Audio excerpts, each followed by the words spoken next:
There's another choice that we have in life. That's the life's companion. Young man or young woman stepping out on life has been given a right to make a choice. Young man chooses, the young woman has a right to accept or reject it. But it's still a choice on both sides. Both man and woman, they have a right to choice. Now, it's a serious thing when we go to choose a wife. A man, for the vow here, is until death do we part. That's how we should keep it. And you take that vow before God, that only death will separate you. And I think we should, a man in his right mind, that's planning a future, that he should choose that wife very careful. Be careful what you're doing. And the woman choosing a husband or accepting the choice of a husband should be real careful what she's doing. And especially in these days.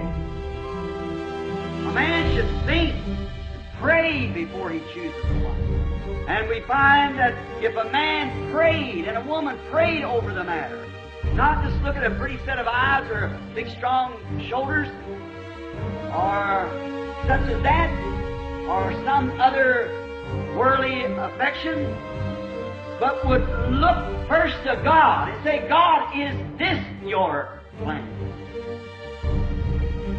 I think today there's so much cheating.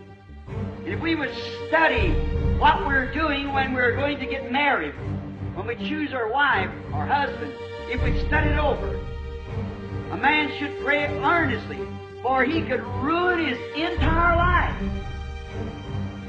Remember, the vow is until death do we part. And he could ruin his life by making the wrong choice.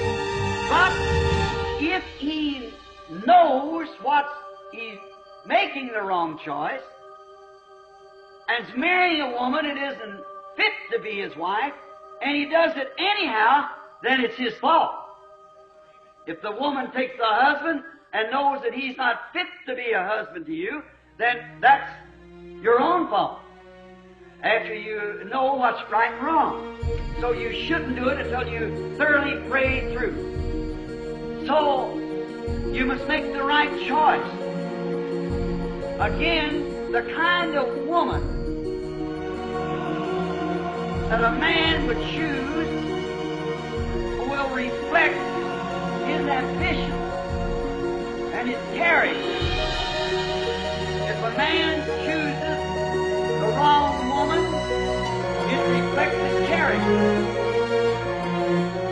And what he ties himself to shows truly what's in him. A woman reflects what's in the man when he chooses her to wife. It shows what's down in him, no matter what he says outside, watch what he marries. Could you imagine a Christian doing a thing like that? No, sir, I could not. A true Christian will not look for such beauty queens and coarse girls and sex queens. He'll look for Christian character. Now, you can't have all things. There might be one girl that's real pretty, and the other girl, maybe her statue looks better than this one. And you might have to sacrifice one for the other. But if she's not the statute of a lady, of a woman, and I don't care whether she's pretty or not, you better look at her character, whether she's pretty or not pretty. Now, for it is becoming, if a Christian would choose a wife, he ought to choose a genuine, born-again woman. Regardless of what she looks like, it's what she is, what makes her. And then again, that reflects his own godly character, and reflects what's in his mind and what's going to be in the future for his family. Will be raised with such a woman.